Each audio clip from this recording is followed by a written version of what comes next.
Muy buenas noches, estamos en otro live más del colectivo Los Pacientes Importan.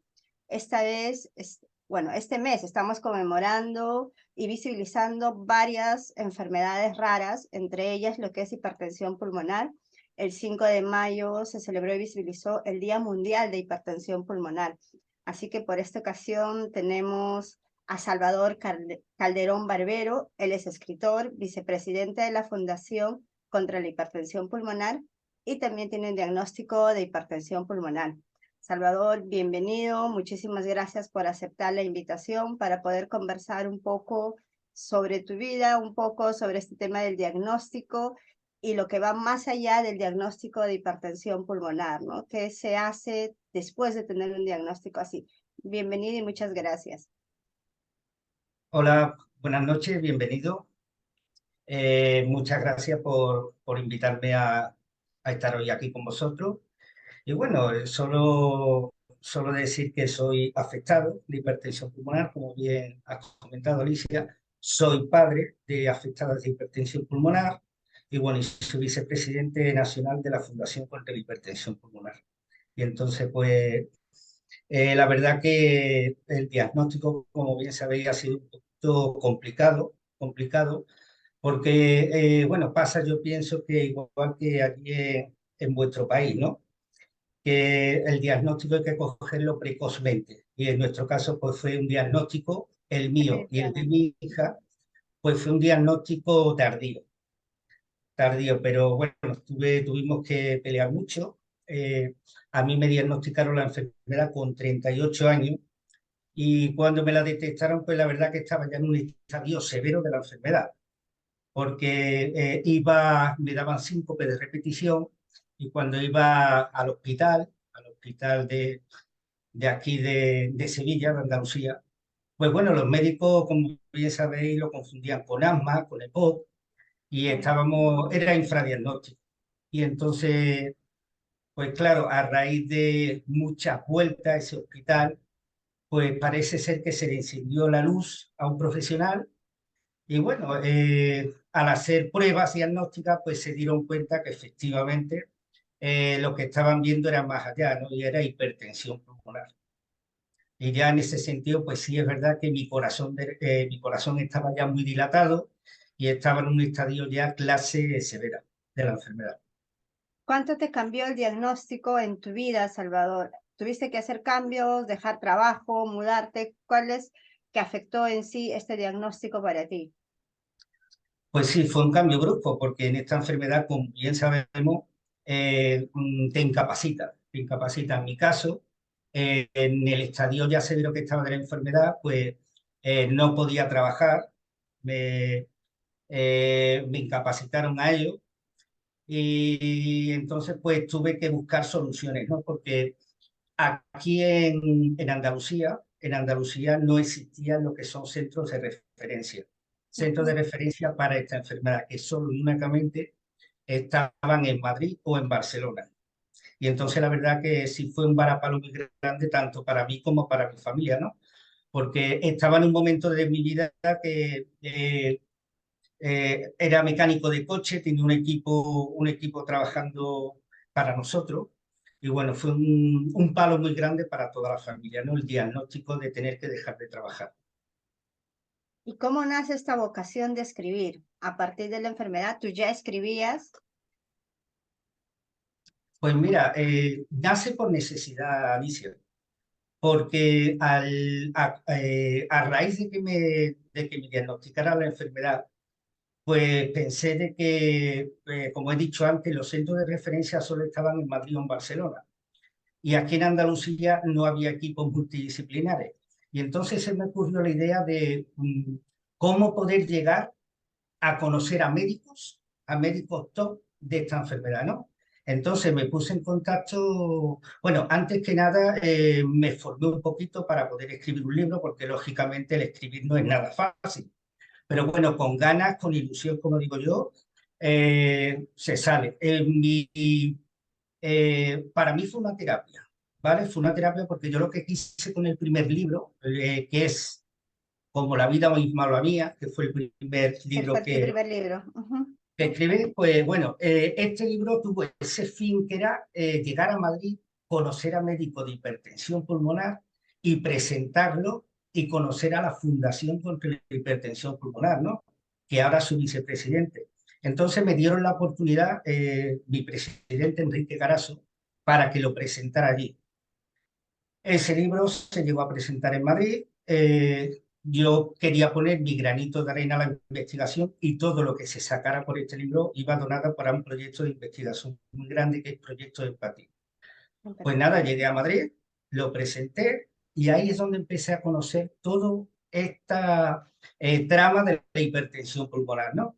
Lo presenté, estuve hablando con un doctor muy bueno, con uno de los mejores a nivel internacional, que era el doctor Miguel Ángel Gómez Sánchez, y en ese momento yo llevaba conectada, la medicación que llevaba era una bomba de perfusión continua, Ujú. pero la que lleva el catéter Gilman, la pretrasplante. No sé si la conocéis ahí. Bueno, acá no la tenemos, ¿no? Ya sé que ahí hay muchas necesidades. Pues esa bomba fue la que me pusieron aquí en Andalucía. Entonces, una medicación, es el Propostenol, es una medicación muy invasiva y la verdad que mejoré muchísimo con esa medicación. Y entonces allí cuando llegué a Madrid y pude presentar este libro, hablé con este médico y me dijo que había otra alternativa, que era una medicación inhalada, que era el Hilopros, Ujú. con el inhalador con el aire. Eh, las bombas de perfusión continua, sobre todo las pretrasplantes, son muy grandes y te merman mucho la calidad de vida. Entonces, pues pude tener una segunda opinión médica en Madrid a raíz de presentar este libro y cuando volví a Sevilla, pues me hicieron un cateterismo para ver si era viable lo que era el cambio de un eprepostenol intravenoso a un eprepostenol inhalado. Me hice ese cateterismo, la verdad que las presiones bajaron, con lo cual quiere decir que el eprepostenol intravenoso funcionó muy bien. De una clase funcional 4 severa, pues bajé una clase funcional 1-2, con lo cual un paso muy Wow, grande. increíble. Un paso muy grande, ¿no, Alicia? Entonces, pues ahora lo que quedaba era mejorar mi calidad de vida, porque claro, con un catéter Gilman en el pecho, pues eso no podía coger a mi hija en brazos, porque tenía peligro de sacar ese catéter, no te podías meter en el mar por las infecciones, ¿no? Sabemos que ese catéter, la infección va Ujú. directamente al riego sanguíneo y podíamos tener muchos problemas, ¿no? Pues al hacerme este cateterismo, vimos que, como he comentado, bajó la clase funcional y pude ponerme el inhalado, que los médicos en un principio no querían que diera ese paso, ¿no? Porque estaba muy estable con esa medicación. Pero insistí, yo quería mejorar mi calidad de vida, ¿no? Y en ese sentido hice el cambio y gané en calidad de vida. La clase funcional se me mantuvo en ese 1-2 con la medicación inhalada, ¿no? Entonces, pues la verdad que me fue muy bien, ¿no? En ese sentido. Aposté, arriesgué y gané. Y hoy en día, pues llevo un inhalador, no llevo una bomba. Entonces No, fue un éxito hacer ese libro que tenía ese fin, conocer a médicos y llegar a mejorar mi calidad de vida. Entonces, en ese sentido, fue una fue consecuencia. ganar mucho. Ajá. Salvador, tú tienes 3 libros que has editado, que has sacado, ¿no? La primera de la que nos has hablado, que es como la vida misma, que es esta experiencia desde el diagnóstico hasta tener un mejor tratamiento y que un poco visibiliza y es el punto de vista del paciente que lo sufre. Pero también has escrito otro siguiente libro que es En busca del aliento y de ahí un tercer libro que es El paciente experto e informado.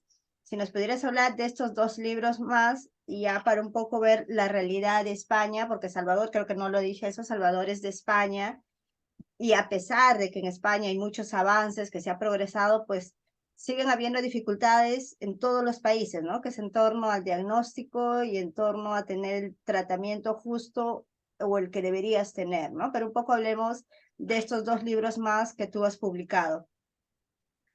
Pues mira, el segundo libro que se publicó fue este, En busca de aliento, que en este libro lo que trataba era de dar a conocer lo que hace mi Fundación de Pacientes, ¿no?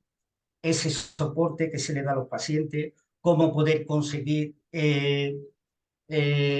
hablar con las instituciones, cómo poder conseguir un equipo multidisciplinar, cómo poder hacer derivaciones a otros centros de referencia. Quise darle pautas al paciente de hipertensión pulmonar para que el paciente supiera moverse, ¿no? Y supieran también qué es lo que hacen las asociaciones de pacientes en este sentido, ¿no? Y entonces un poco cuento un poco sobre todo esto, ¿no? Sobre lo que se llega a conseguir con las asociaciones de pacientes. Pudimos lograr tener un equipo multidisciplinar en Andalucía. Pudimos lograr tener una consulta de enfermería especializada para los pacientes de hipertensión pulmonar en Sevilla. Pudimos, este último hecho que hemos podido hacer, tener una farmacia especializada solo para pacientes de hipertensión pulmonar, porque entendemos que los pacientes con este tipo de medicaciones pues tienen que estar súper informados. Entonces, en este libro, En busca del éxito, lo que se trató fue eso, ¿no? De que la gente supiera lo que hacían las asociaciones de pacientes, en este caso la fundación. Luego, a raíz de este libro salió en la pandemia. Ujú. Y luego yo quise empoderar al paciente, ¿no?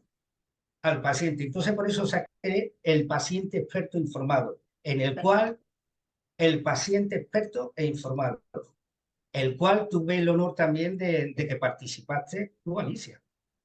En Sí, este libro has también. participado, me acuerdo que me puse en contacto contigo, quería pacientes que dieran su opinión.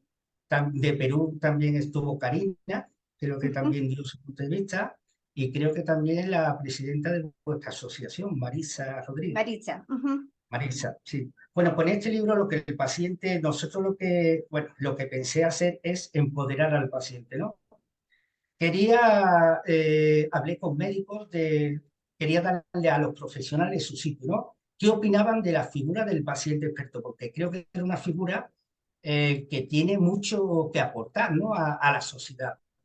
Porque nosotros como pacientes sabemos en el estadio que estamos en todo momento. ¿Cuál es un paciente que sabe cuidarse, Autocuidado. tiene menos ingresos hospitalarios, es capaz de aportar mucho al sistema sanitario de salud? ¿Por qué? Porque nosotros que hemos llevado bombas podemos enseñar a otros pacientes a cómo sobrevivir con esta bomba. Podemos enseñar las medicaciones que tenemos actualmente para que los pacientes ganen en calidad de vida. Como digo yo, en este libro se explica muchas veces de las terapias que tenemos. Tenemos sildenafilo, tenemos tadalafilo, tenemos bosentan y tenemos macitentan. Son medicaciones innovadoras, pero con un cumplimiento distinto, ¿no? Sabemos que Claro. una terapia tumorro, como es tadalafilo con macitentan, es solo una pastilla diaria y te cumple todo el día. Los médicos están acostumbrados, yo sé que ahí es otra cosa, esas son las necesidades que pasáis allí en vuestro país, ¿no? Pero aquí, gracias a Dios, tenemos esta oportunidad de poder mejorar nuestra calidad de vida en ese sentido y tener a los nuestros, como digo yo, con una tranquilidad emocional y una tranquilidad en el sentido de que me he medicado por la mañana, voy tranquilo a todo sitio porque ya no me toca la medicación hasta el día siguiente, ¿no? Pero para eso lo que he querido informar un poco aquí son las terapias que existen, las medicaciones que existen actualmente, qué terapias nos pueden ir mejor y todo esto hablándolo con los profesionales, ¿no? Con los que saben verdaderamente esto. Porque aquí en la hipertensión pulmonar, digo yo que el que mejor sabe de hipertensión y el que sabe de su enfermedad es el profesional y el paciente, ¿no? Y entre los dos Definitivamente. llegar a un consenso, entre los dos buscar las mejores terapias y entre los dos buscar lo mejor para mejorar la calidad de vida. Y en ese sentido es un poco de lo que trata este libro, ¿no? Eh, Han intervenido, como he dicho antes, profesionales top de todo el mundo, ¿vale? He intentado hacerlo de que den su opinión, que qué les parece esa figura, ¿no? Que creo que es fundamental en la hipertensión pulmonar. el paciente experto e informado en ello. Y creo que todo paciente que tiene una enfermedad así debería de formarse e informarse, porque estoy seguro y estoy convencido, porque eso lo he vivido en mis propias carnes, que se puede mejorar muchísimo. ¿Por qué crees que los pacientes no quieren informarse tanto? Porque las asociaciones, fundaciones, tratamos siempre de brindar esa información y de formar pacientes expertos, pero al menos acá en Perú, vemos que no hay, no sé si es mucho interés, mucho, o existe mucho miedo de querer informarse más y terminan siempre siendo, simplemente aceptando lo que te pueda decir el profesional médico, la entidad de salud, y no abarcas más, o sea, te quedas conforme con lo que te puedan decir, ¿no? ¿Ustedes en España han tenido ese problema o la gente es mucho más abierta para participar? No sé, ¿alguna vez te has podido? Y ahora que en el libro has tenido varias opiniones, que has tenido varias vocerías, por así decirlo, no sé si habrás tenido más gente de Latinoamérica y no sé si habrás podido ver esto también que pueda ocurrir en otros países, ¿no? En este sentido, sí hemos notado, ¿vale?, que el paciente está muy parado, ¿no? Pero yo estoy hablando de lo que estoy viviendo aquí en España, que son, porque yo hablo prácticamente con todos los pacientes a nivel nacional, ¿vale? Desde mi fundación, al ser el paciente experto en este sentido, me gusta ser el primer filtro y que me hablen todos los pacientes que se ponen en contacto con nosotros, ¿no? Te voy a hablar de lo que está pasando aquí en España. Aquí el paciente es como bien dice, ¿no? Tiene ese miedo a informarse, tiene ese miedo a abrirse con el profesional.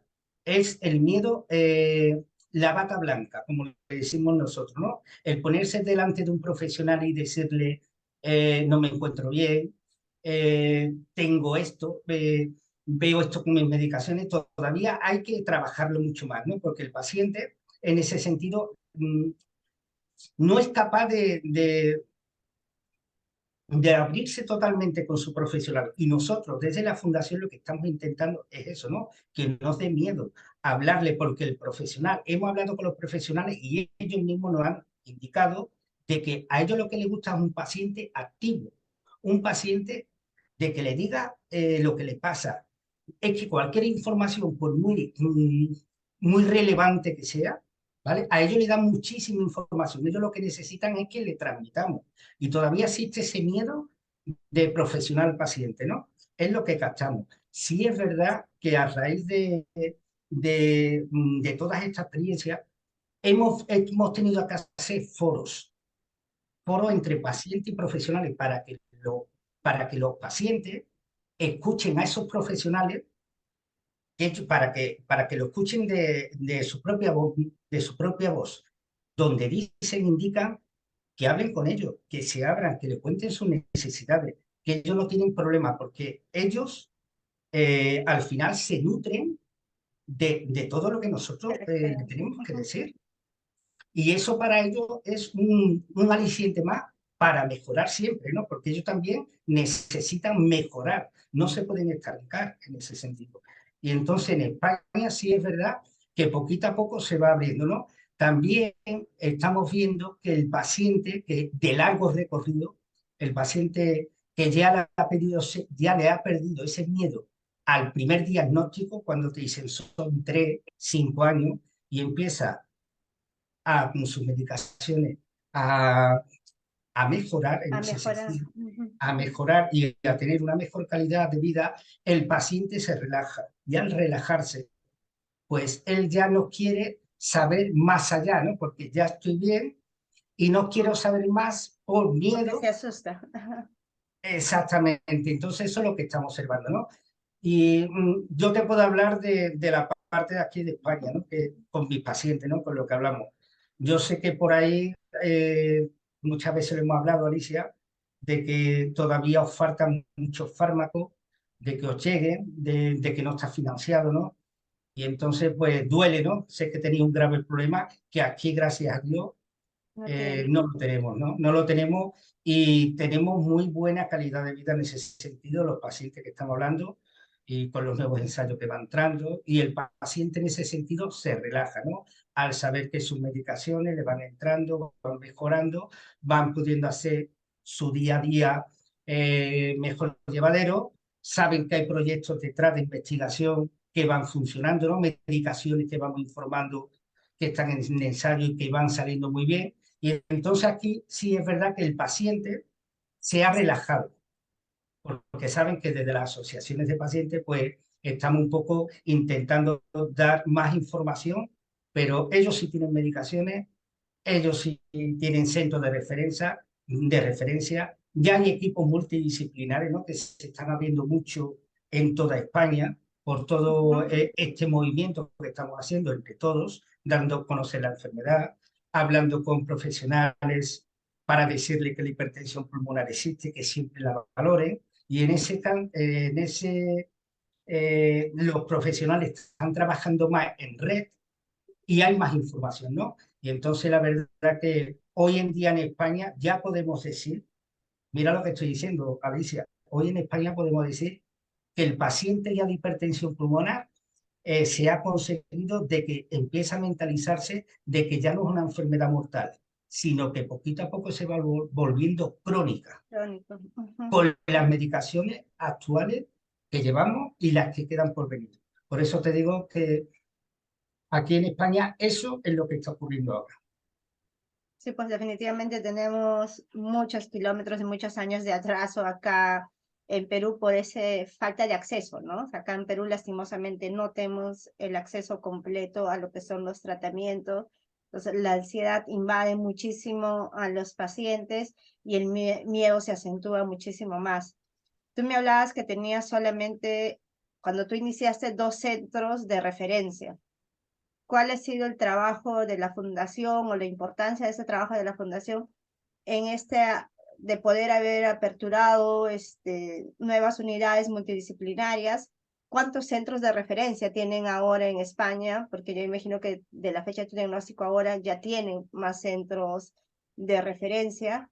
¿Y cuál ha sido el trabajo como fundación en todo este proceso?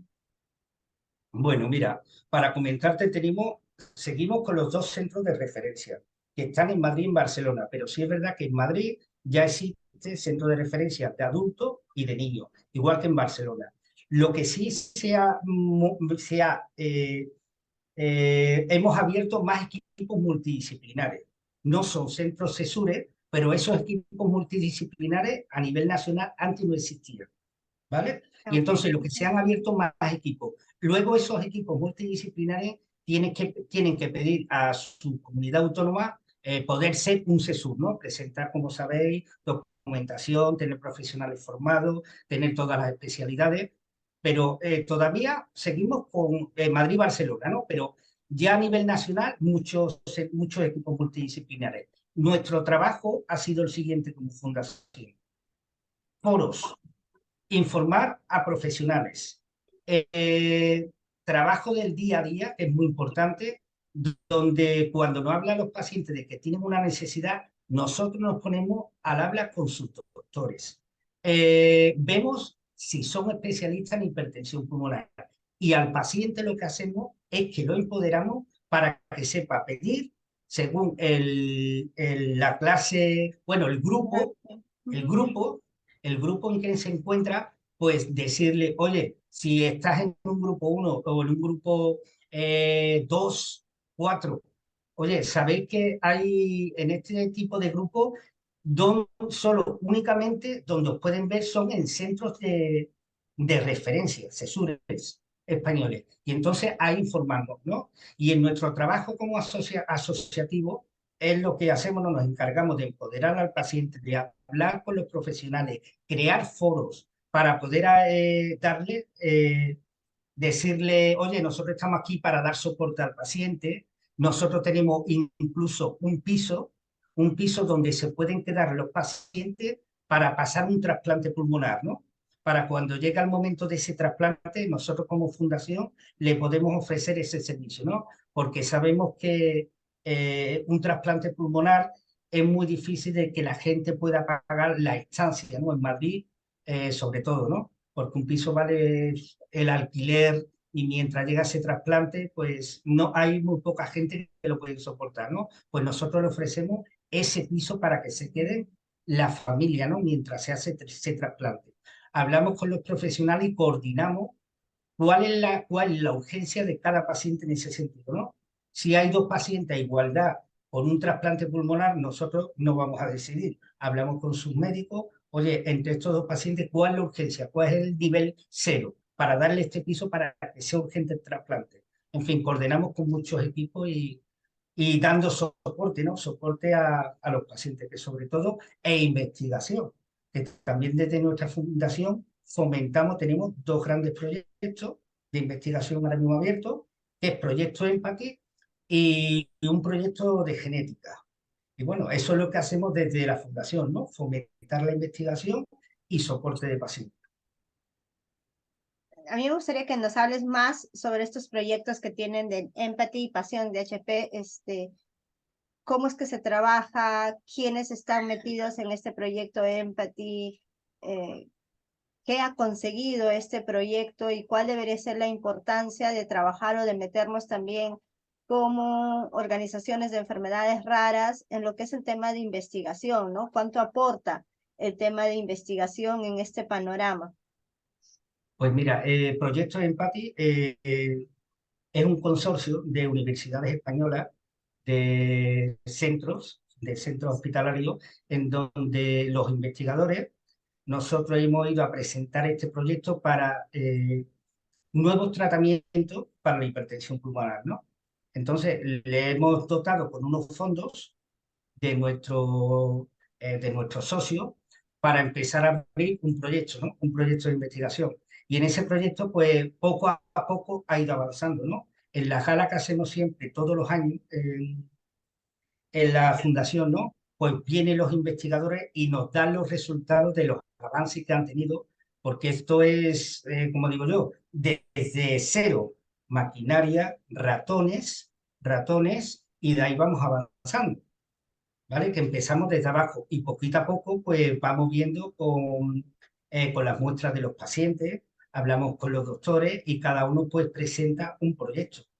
Oye, pues mira, queremos verlo, tenemos este proyecto, ¿no?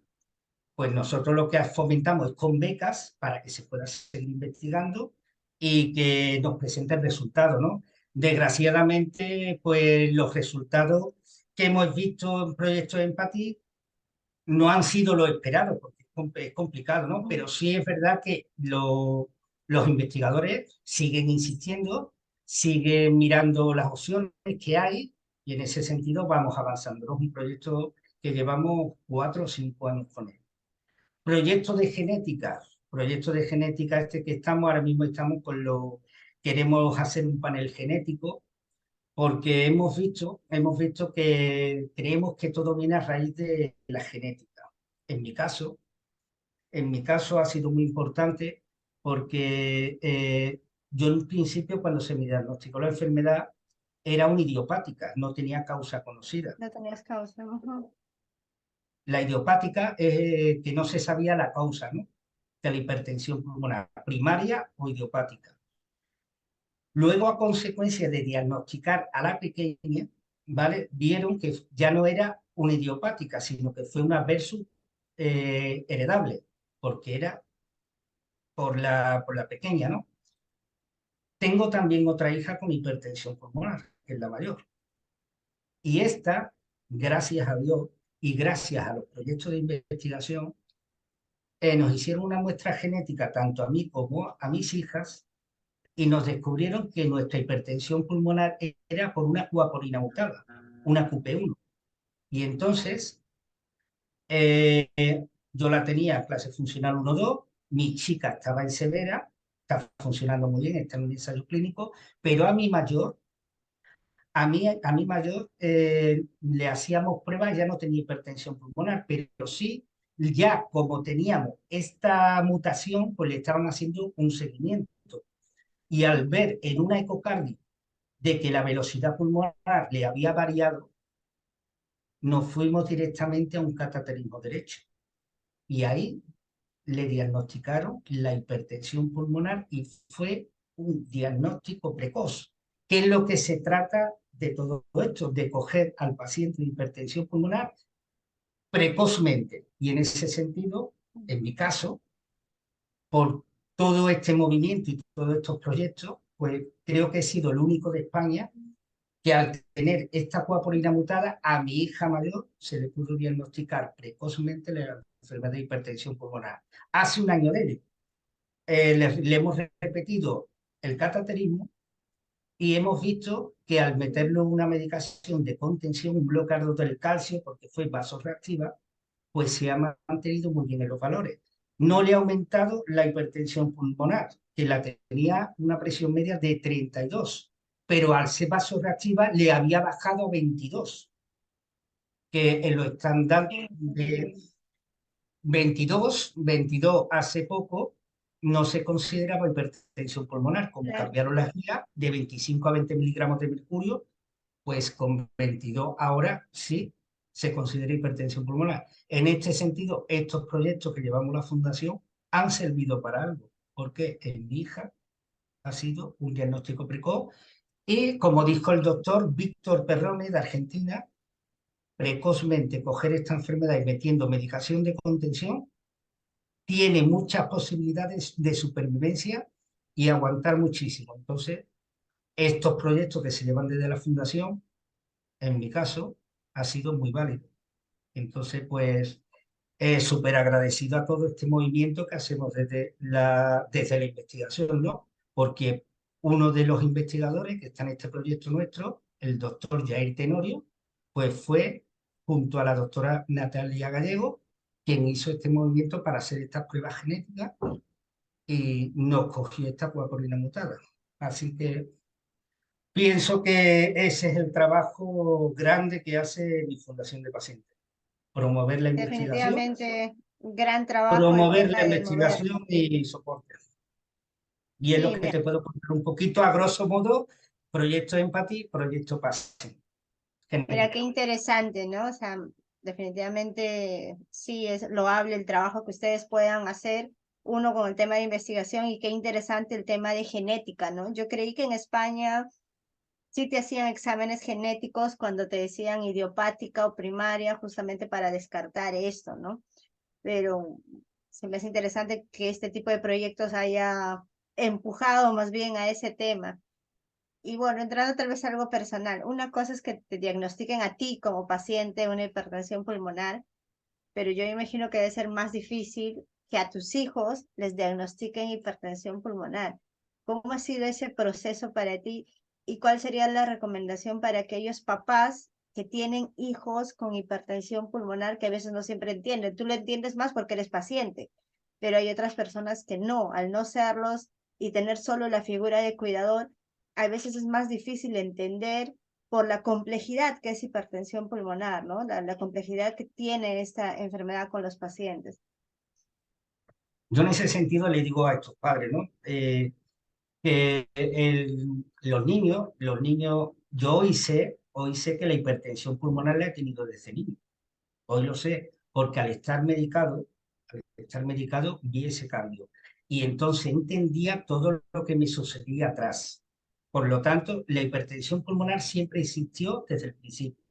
A estos padres que no tienen la enfermedad y tienen hijos con hipertensión pulmonar, yo les digo que ellos tienen que aprender cuál es su límite.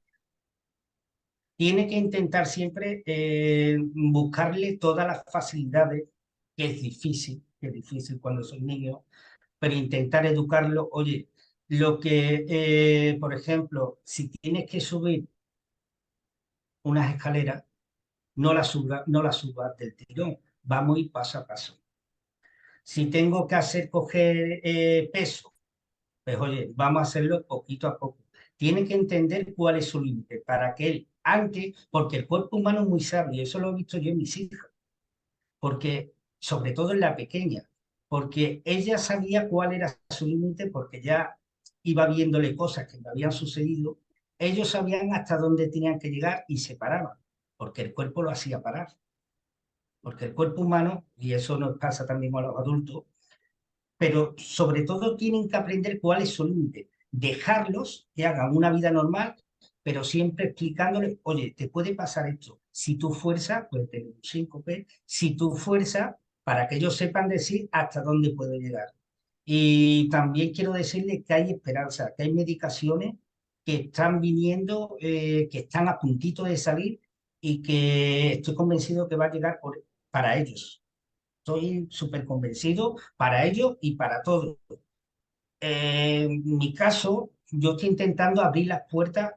Tengo dos hijas, para que yo tenga un futuro mejor, ¿no? Para que yo tenga centro de referencia, para que ya tengan las mejores medicaciones, para que ya tengan, pero bueno, para todos, porque al final toda esta guerra y toda esta lucha es para todos, porque Para los nos demás. vamos a beneficiar todos.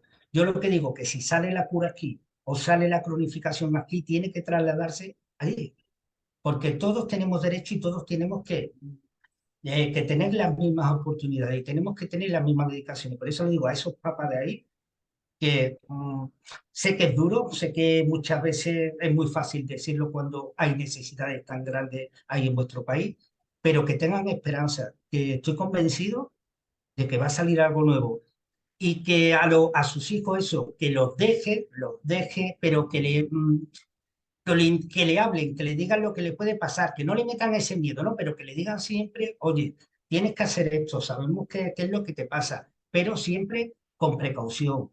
Sin fuerza, te vas a caer, puedes tener un síncope, es duro, pero ellos tienen que saber y aprender cuál es su límite. Y en ese sentido, yo por lo menos, por la experiencia que he tenido con mis hijas, ha sido fabulosa, está muy bien. La mayor, como digo, está haciendo una vida normal, está trabajando, está Qué bien. trabajando. La pequeña ahora va a entrar en un ensayo muy grande de sotatercept, que es una medicación que va subcutánea, es un pinchazo cada 21 días.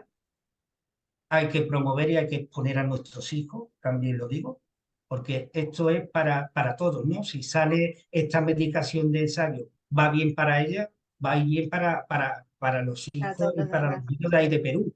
Y entonces en ese sentido también lo que quiero es un poco de que no son conejillos de India.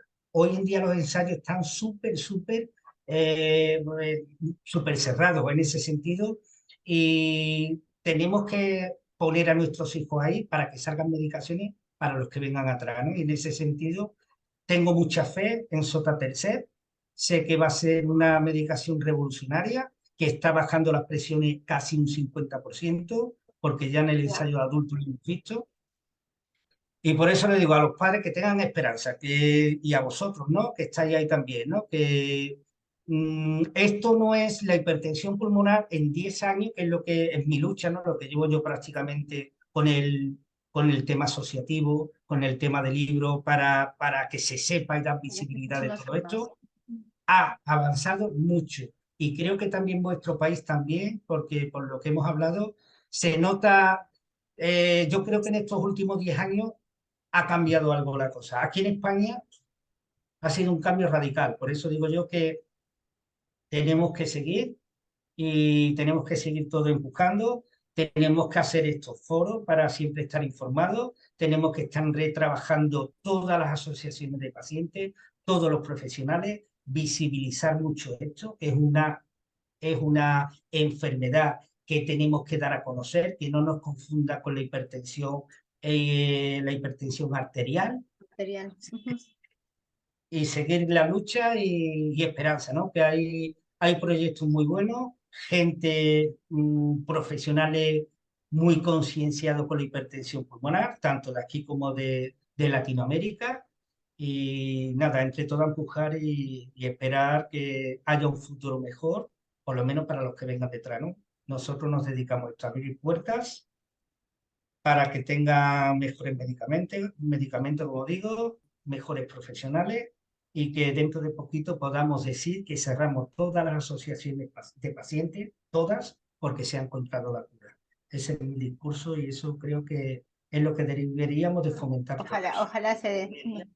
Ojalá. Sí, no perdemos la esperanza de que las cosas mejoren, ¿no? O sea, definitivamente el hacer este tipo de conversatorios, el hacer los foros con los profesionales, justamente es eso, ¿no? Es poder trabajar y que se aunan a nuestra lucha, a tener ese acceso al derecho universal a la salud, ¿no? El acceso completo a un tratamiento. Entonces, la idea de este live era justamente conversar con una persona que ha trabajado y empujado este proyecto. Siempre tenemos los lives con los especialistas, pero la mirada es distinta entre especialista y aquel que lo sufre, ¿no? Y aquel que lo sufre no solamente por tener diagnóstico, sino que aquel que después de ese diagnóstico has tenido que hacer algo más, ¿no? Que no te quedaste simplemente con el diagnóstico o ahí se terminó todo, sino que el hecho de querer empujar y de que este panorama cambie. Tú nos hablabas un poco del tema de trasplante. Antes yo, por lo que estaba viendo y siguiendo el tema en España, sentía que había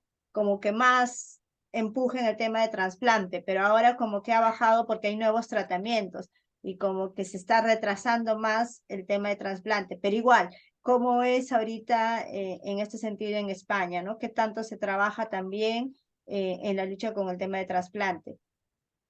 Pues, pues la verdad es que, como bien dice, con los nuevos tratamientos los pacientes ya ven el trasplante como última opción y muy lejano, ¿no? Porque lo están manteniendo muy bien.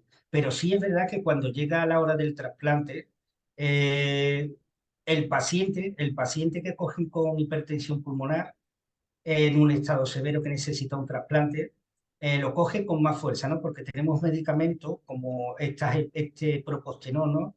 La máquina de trasplante, y la verdad que la estadística está saliendo muy favorable, ¿eh? Eso sí, tienes que hacerlo en un centro de referencia especializado y con doctores especialistas en hipertensión pulmonar, porque sí hemos visto que si no estás con el equipo adecuado, la estadística del paciente ha cambiado, ¿no? Pero en este sentido, la verdad que en nuestra fundación tenemos hoy en día creo que somos 14 15 trasplantados, ¿eh? Con éxito, ¿no? En Ah, nuestra mira, fundación de pacientes. tiene un alto porcentaje de trasplante, de todas maneras, ¿no? Sí, Nosotros sí, sí. acá, por ejemplo, en Perú, tenemos una de las más bajas tasas de trasplante. Los pacientes que han tenido algún trasplante bipulmonar casi siempre han sido los de fibrosis pulmonar. De hipertensión pulmonar no vemos que haya esa salida, ¿no? Por lo general no se toma como una opción y no sé por qué. Ahí en España sí es una opción. ¿En qué momento se vuelve una opción el tema de trasplante pulmonar? Pues la verdad es cuando ven ya que el paciente está muy deteriorado, ¿vale? Era antes, ¿no? Pero se han dado cuenta que contra antes se coja al paciente, más posibilidades de supervivencia hay, ¿no? Entonces ahora los trasplantes no es como antes, ¿no? Que llegaba a última hora. Sí, ahora el paciente, ahora los profesionales lo que están haciendo es que quieren ver cuál es el momento óptimo para trasplantar a un hipertenso pulmonar. No van a esperar siempre a que esté en un estadio severo de la enfermedad, sino llega antes. Y en ese sentido el profesional está dando paso para que el trasplante sea eh, una opción más fiable, una opción más fiable y que sea antes. Pero también es verdad que el paciente trasplantado, como bien sabemos, el trasplante tiene una caducidad. Claro. Ujú. Tiene una caducidad. Entonces ahí están con esos pros y contras, ¿no? Aquí lo que se trata de que el paciente con las medicaciones actuales que tengamos, que podamos aguantar muchísimo tiempo, pero que nos mantengan una clase buena, funcional. Y la opción del trasplante, pues que sea a última hora, pero cuando llega, pues hacerlo con las máximas garantías. Y aquí en España sí se están llevando trasplantes muy exitosos en ese sentido. Mira, qué alegría. Ya como para estar cerrando nuestro live, Salvador, en el tema de tratamientos, ¿España siempre fue así? ¿Siempre se tuvo acceso a todos los tratamientos? ¿O también fue una lucha desde las asociaciones para acceder a todos los tratamientos, ¿no? O sea, ¿qué tan difícil ha sido con su sistema de salud trabajar esto o no? La inversión en salud en España es mucho más, ¿no? En este sentido, nosotros no tenemos ese problema. Nosotros estamos muy contentos, no hemos tenido problemas con el acceso. Nuestra lucha es más, fíjate que lucha, ¿no? Que os entiendo perfectamente muchas veces que lo hablamos, Alicia. Nosotros queremos medicamentos de calidad, medicamentos originales y que han funcionado muy bien para la hipertensión pulmonar. Luego, cuando han perdido estas patentes los medicamentos, empezaron a entrar el genérico. El genérico. El genérico. En este sentido, es nuestra lucha, ¿no? Porque el genérico hemos visto nosotros que no ha funcionado igual que con el medicamento original, ¿vale? Te hablo de Bocetan, te hablo del Tadalafilo, te hablo de Sildenafilo, que nosotros queríamos siempre Pfizer, queríamos la marca, ¿no? Porque hemos visto cómo el paciente ha ido y ha mejorado. Y cuando ha cambiado a un tratamiento genérico, pues el paciente nos ha contado de que ha ido, se ha encontrado un poquito Mayor peor, y deterioro. entonces Ujú. nosotros somos reacios al genérico en ese sentido. Yo lo he probado, ¿eh?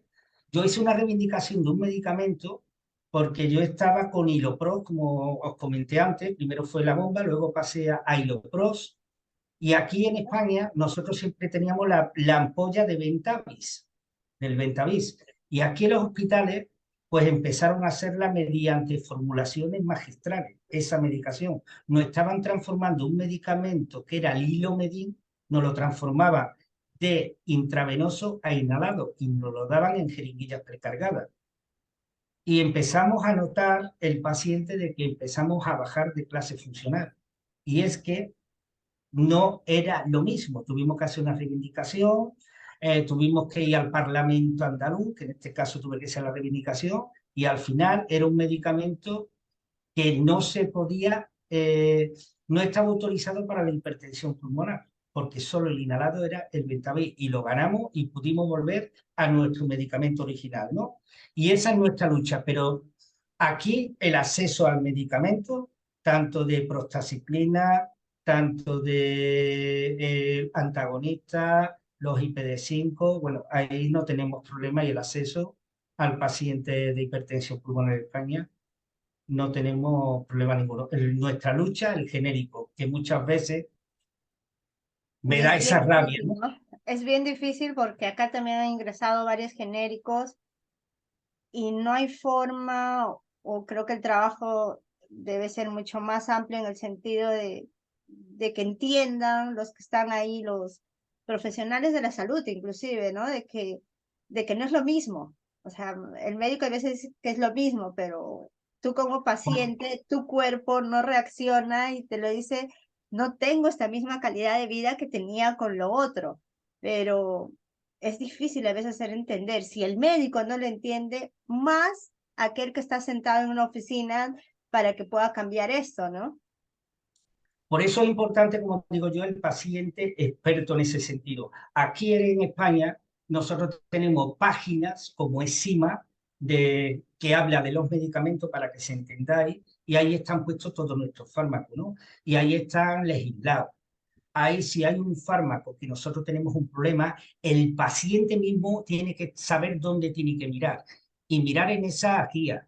Y si no es lo mismo, reivindicar, hacérselo saber al profesional y el profesional mojarse, que es muy difícil. Y yo sé que ahí arriba nadie se va a mojar. Si es aquí en España y en ese sentido se lo hacemos saber, se lo hemos hecho ver, se lo hemos notificado y al final nosotros, las entidades de paciente y el paciente tiene más poder que el profesional para reivindicar esa medicación.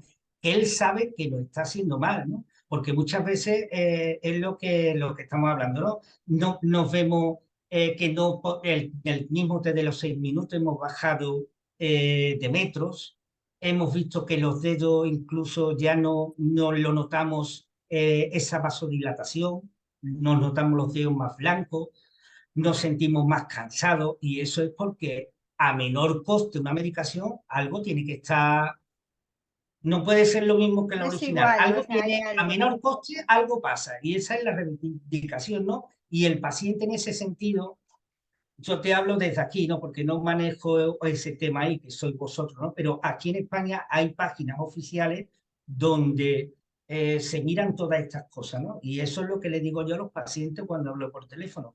Oye, me han cambiado el Ambrisentan, estaba muy bien, pero ahora me lo han cambiado al genérico. Oye, vamos a mirar los excipientes, vamos a mirar qué diferencia hay de todo, ¿no? Vamos a hacer una comparativa original, genérica. Y en ese sentido, el profesional mismo, cuando hemos ido a hacer una reivindicación, nosotros no podemos saber de todo, nos ha dicho el profesional. No, para este tipo de paciente el genérico le va mejor que el original. ¿Por qué? Porque mira, este medicamento tiene menos lactosa y al tener menos lactosa para el paciente le ha mejorado muchísimo porque tenía este problema. Eso es lo que queremos saber. Eso es lo que queremos que nos digan los profesionales, que nos enseñéis. En este caso, el paciente mejoró con un genérico que con el original, pero en la mayoría de los casos, No pues suele no es ser así, así. Mm. no suele ser así. Y es nosotros lo que tenemos que reivindicar, pero insisto, por eso es fundamental empoderar al paciente, que el paciente esté súper informado y pueda hablar con potestad con su profesional, que le haga saber lo que le pasa y le diga, oye, me han cambiado este medicamento y a mí el que me funcionaba era el de marca. ¿Cómo puedo hacerlo? Y que el profesional le indique sin mojarse, porque no se va a mojar, porque sabemos que si se moja lo van a quitar de ahí y lo van a mandar a Conco, China, que ya lo sabemos, pues que ese profesional nos diga que estará informado dónde podemos ir a reclamarlo, qué podemos hacer junto a las asociaciones de pacientes, que nos lo diga, o qué informe o qué coletilla hay que poner en ese informe para poder nosotros tener lo justo. Y lo justo es un medicamento que no nos cura, simplemente nos mejora la calidad de Es vida. mejor Aquí no acá. estamos pidiendo otra cosa. Creo que Pero es eso muy es injusto bastante, ¿no? O todo. sea, el hecho de que te mejore la calidad de vida es bastante. O sea, uno Es misma lo mucho. ve, ¿no? De estar en cama a poder ir a trabajar, la diferencia es enorme. Yo no sé ni cuándo me voy a morir ni nada por el estilo, pero ya poder hacer tus cosas, eso es lo que vale la pena y eso es por lo que luchamos los pacientes, ¿no? O sea, nosotros no queremos que nos alarguen o no, porque ni lo sabemos, pero la cosa es que tú puedas vivir y no estar sobreviviendo. Yo siempre digo, mira, mi lucha es esa, calidad de vida para el paciente de hipertensión pulmonar, porque al final se trata de ello. Cuando tú hacías una vida normal, no tenías problemas, te pasa esto, es muy duro para los pacientes de hipertensión pulmonar, eh, nos cambia la vida. Y en ese sentido, lo único que queremos es medicación justa e innovadora para mantener una calidad de vida, como tú bien dices, poder hacer una cama, poder coger a nuestros hijos en brazos, salir a pasear y poder hacer una vida digna.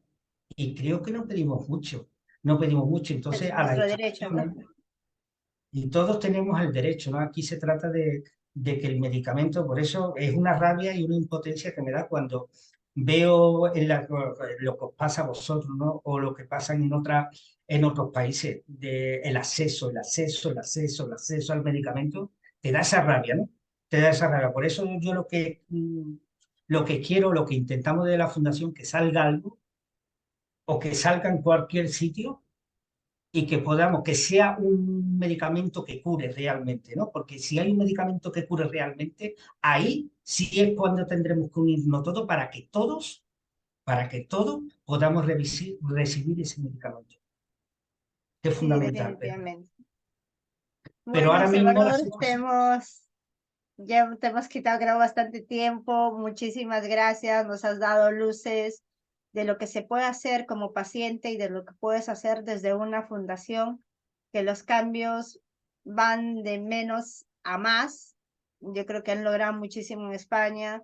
eh, el hecho de que una enfermedad pase de ser mortal a ser crónica no es una cosa menos, o sea, definitivamente a eso creo que se apunta y luego a la cura, ¿no? Que es lo que todos quisiéramos. Entonces, el hecho de que tú hayas escrito estos libros, que hayas transmitido tu vida en estos libros, también nos permite a nosotros identificarnos y sacar lo bueno de lo que pudiéramos hacer. Y eso es súper interesante. Creo que también ha servido como terapia, creo que en uno de tus libros también lo dices, ¿no? Que es una terapia para ti el poder haber escrito y plasmado todo lo que vivías.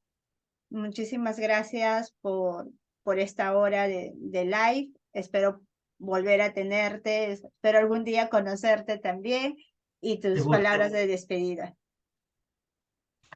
Pues nada, simplemente agradeceros el poder estar hoy aquí con todos vosotros y esperanza, ¿no? Lo que queremos transmitir esperanza para allí, para vuestro país y hay que seguir luchando, hay que seguir confiando en las asociaciones de pacientes, que son muy importantes.